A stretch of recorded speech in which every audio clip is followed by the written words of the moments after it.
Welcome to Motivation Monday. I have a thought that I wanted to share with you today. My boss at work gave me a leadership book to read, and I opened it up here recently and got to the very first chapter, and it began with a quote that I wanted to share with you. And it said this: "It's not what you call me, it's what I answer to that's important."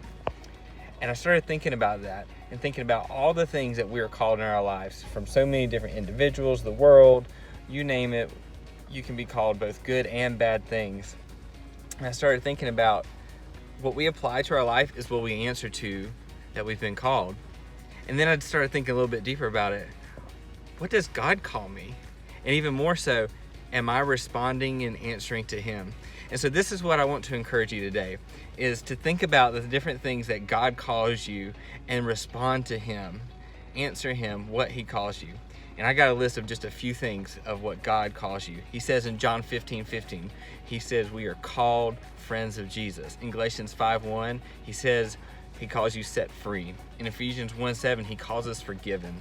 In Colossians 2:10, He calls us complete in Him. In Jeremiah 29:11, He calls us purposed.